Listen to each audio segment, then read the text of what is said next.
കലാനിധി ഇശൽരാവ് കലാ സാഹിത്യ മത്സരങ്ങളും പുരസ്കാര സമർപ്പണവും മീഡിയ അവാർഡും പ്രഖ്യാപിച്ചു.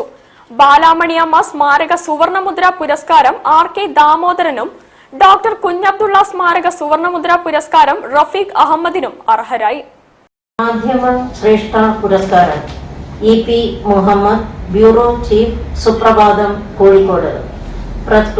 കോഴിക്കോട് പ്രസ് ക്ലബിന്റെ പ്രസിഡന്റാണ്. മാധ്യമ മഹിമ പുരസ്കാരം മാതൃഭൂമി, കോഴിക്കോട്. ദൃശ്യ മാധ്യമ ശ്രേഷ്ഠ പുരസ്കാരം P. Amarjith, cameraman, Amrita TV, Kozhikode. മാധ്യമ ശ്രേഷ്ഠ പുരസ്കാരം K. Jayesh, senior reporter, Janayugom, Kozhikode. മാധ്യമ ശ്രേഷ്ഠ പുരസ്കാരം രമേശ് കോട്ടൂടി, ചീഫ് ഫോട്ടോഗ്രാഫർ, ദീപിക.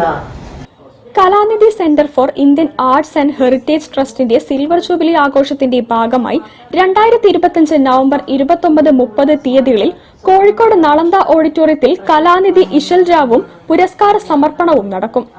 കലാനിധി പ്രഥമ ബാലമണിയമ്മ സ്മാരക സുവർണമുദ്ര പുരസ്കാരം കവിയും ഗാനരചയിതാവുമായ ആർ.കെ. ദാമോദരനും, കലാനിധി പ്രഥമ ഡോക്ടർ കുഞ്ഞബ്ദുള്ള സ്മാരക സുവർണമുദ്ര പുരസ്കാരം കവിയും ഗാനരചയിതാവുമായ റഫീഖ് അഹമ്മദിനും നൽകി ആദരിക്കും.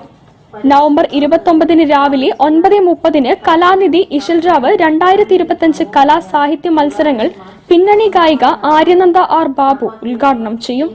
നവംബർ 30 ഉച്ചയ്ക്ക് 12:30 നടക്കുന്ന കലാനിധി ഇശൽരാവും പുരസ്കാര സമർപ്പണവും സമാപന സമ്മേളനവും പ്രശസ്ത സിനിമാ സീരിയൽ നടൻ M.R. ഗോപകുമാർ ഉദ്ഘാടനം നിർവഹിക്കും. വാർത്താ സമ്മേളനത്തിൽ ഗീത രാജേന്ദ്രൻ, S. അശോക് കുമാർ, പ്രദീപ് തൃപ്പരപ്പ് എന്നിവർ പങ്കെടുത്തു. News bureau, Kozhikode. ജില്ലാ വാർത്തയിൽ ഒരിടവേള കൂടി. ക്യാൻസറിനെതിരെ പൊരുതാനായി കാലിക്കറ്റ് സിറ്റി സർവീസ് സഹകരണ ബാങ്കും MVR ക്യാൻസർ സെന്ററും സംയുക്തമായി അവതരിപ്പിക്കുന്ന ക്യാൻസർ ചികിത്സാ സഹായ പദ്ധതിയാണ് മാസ് കെയർ.